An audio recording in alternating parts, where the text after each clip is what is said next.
promised, here we are doing arc lengths. Okay, so I know we kind of rushed through this a little bit today, but so let me just kind of give you a very kind of basic rundown of this. Here's a circle. So let's say that its radius is 4. Okay? So now its circumference is 2 times pi times the radius. Let's say it's 4 inches. Okay? So we know the circumference then equals 2 times 4 is 8. 8 pi inches. Well, what if I sat there and I drew this 90-degree angle right here? I said, I don't want the whole circumference. I only want this portion right here, which we can look at and we know is 1/4 of that. So just kind of theoretically, we can just sit there, divide that by 4, and we go, okay, that portion, this arc length, is 2 pi inches. Well, what we're going to do is just kind of apply that on a more global scale. So we know that every circle contains 360 degrees. So when we have this central angle right here, we'll call it X. That is the portion of the circle that we're talking about for the arc length. Okay, so in this case it'd be 90. And then we know that the entire circumference is 8 pi inches. And if we go 90 times 8 divided by 360, well, we know that 90 times 8 is 720. 720 divided by 360 equals 2. So this would equal 2 pi inches. So all we're going to do is really apply that same logic to a bunch of other arc lengths. So let's start off with number 1. So we know that the radius equals 7.5 inches. So we know the circumference is going to be 15 pi inches. We're looking for this arc length right there.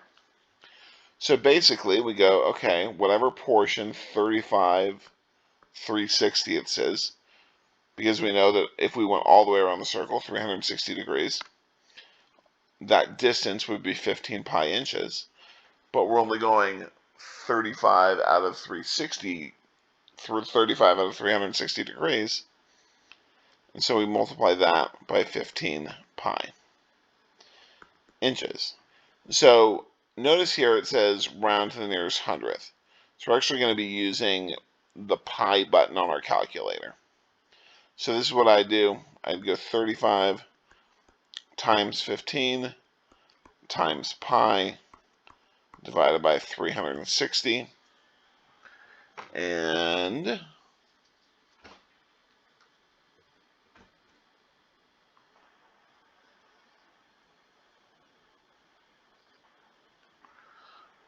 grab my calculator. Get distracted by the cat, pet the cat.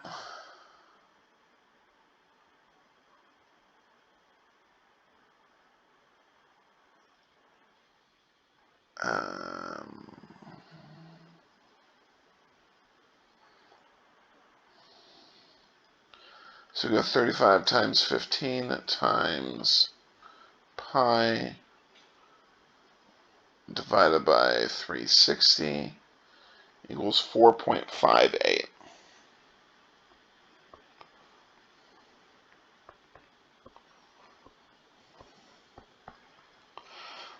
So if we know that the entire trip around the circle is 15 pi inches, we know that the trip from here to here is 4.58 inches.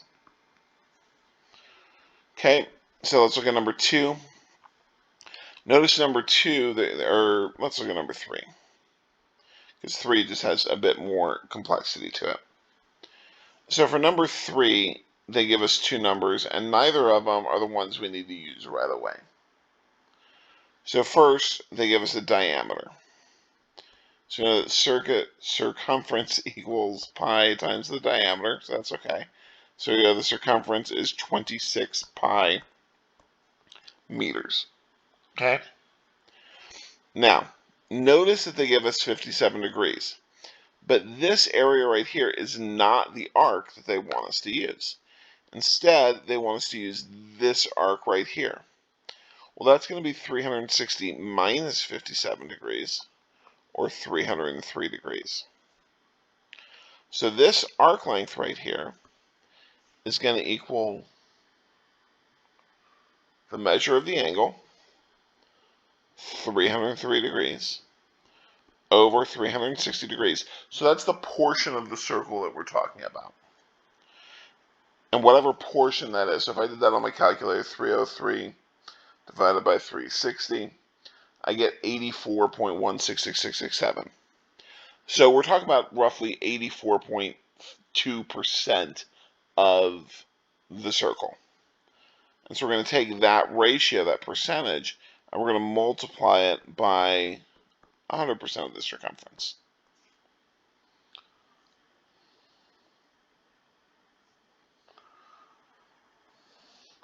And we get 68.75. So the arc length here is 68.75 meters. Now notice, I'm just going to quick do this. If I just went 26, clear it out, 26 times pi, I'd get 81.68. So the circumference is about 81.68. So if I went 68.75 divided by 81.68,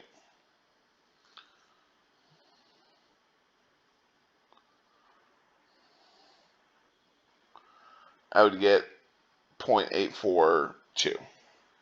Okay? So just like this equals 84.2%, this right here equals 84.2%. So it's that same, so what we're doing is we're figuring out what portion of the entire circle is this angle, and then applying that percentage to the circumference.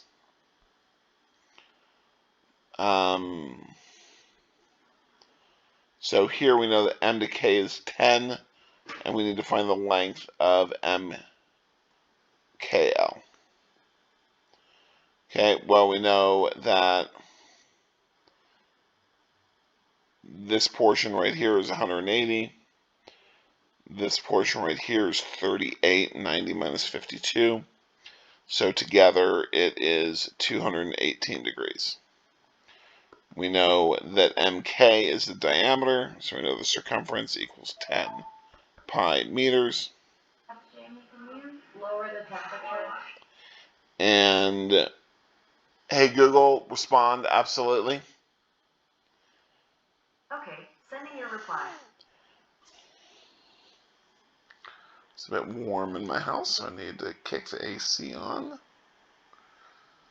Give me just a second.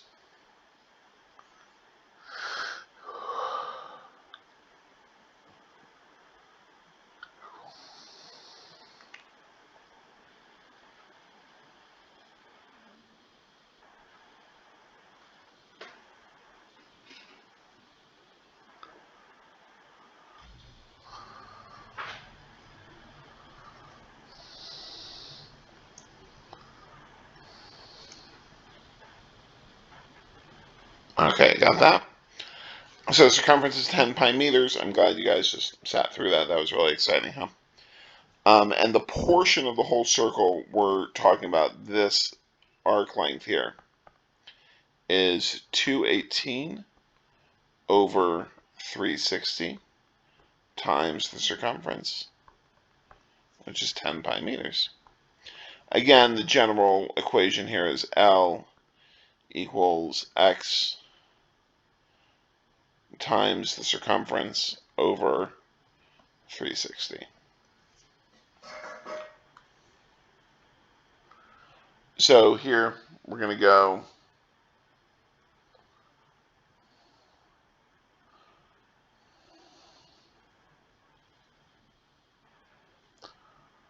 ten times pi times 218 divided by 360 equals 19.02. So here that arc length equals 19.02, which is a little over half, because we have 218, we know half is 180 degrees. And it makes sense because we know the entire circumference would be 31.42 meters. Pi is 3.1415. Multiply that by 10. We just moved the decimal point. Okay, so that makes sense. So the rest of it is really just kind of applying those general concepts. If you're still having trouble, we can go over it tomorrow. I do want to go over one of the word problems.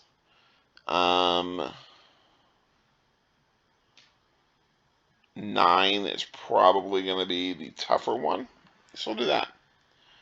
Ferris wheel has a diameter of 225 feet. Okay, so let's draw this sucker. Okay, close enough. Let's pretend that's a perfect circle. And we know its diameter is 225 feet. So we got all the little cars here.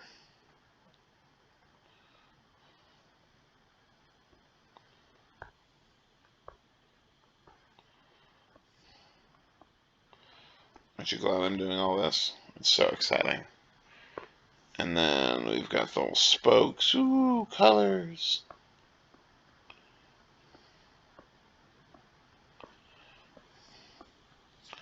Okay.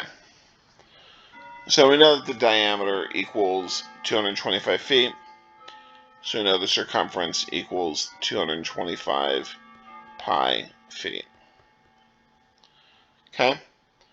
If a passenger gets in a car and travels 38 feet when the wheel stops to let more passengers on, find the angle of degree to the angle of rotation to the nearest degree. So what's happening is, as this Ferris wheel is turning around here, the passenger, it's Andy Angle. Look, he's back. Oh, and he's on a date with Angie. Isn't that exciting? Angie's actually taller than Andy. She's just further away. She's running to the Ferris wheel. Okay, anyway. So what happens is they travel 38 feet around the circle. So remember, go away, that the arc length equals the degree of rotation, or the central angle degree, times the circumference over 360. Well, normally we're solving for the arc length. Here, we want to solve for x. So what I'm actually going to do is I'm going to solve for x ahead of time and then plug everything in. So I'm going to start by multiplying both sides by 360. So I get 360L equals that central angle, or in this case the degree of rotation, times the circumference. Divide both sides by the circumference. So I get the central angle equals 360 times the arc length over the circumference. Well, we know the circumference is 225. We know the arc length is 38. So just plug it in. X equals 360 times 38 divided by 225 pi. So,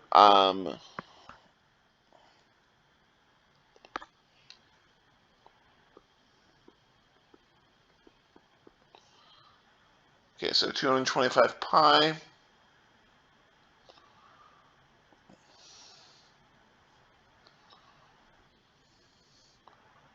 is 706.86.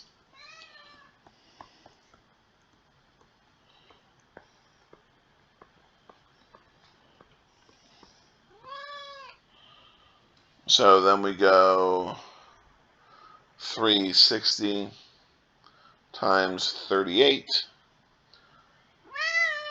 13,680 divided by 706.38, and we get 19.37 degrees.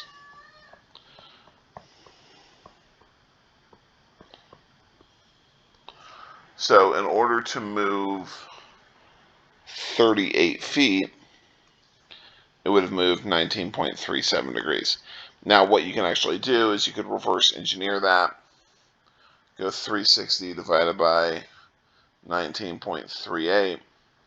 You get 18.6-ish.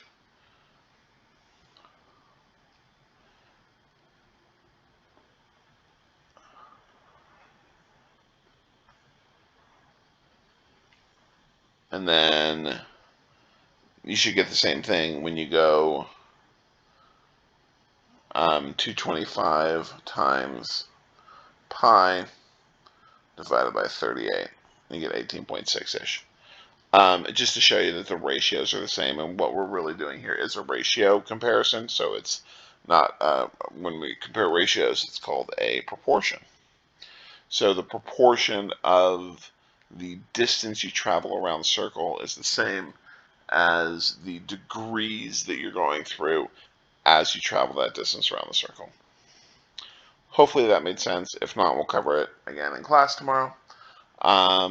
This was an easy one page. Have a wonderful evening, everybody. Or I guess it is still evening. It's 10:52. Yay! Okay, well, I'm going to go post these. Thank you guys. Bye.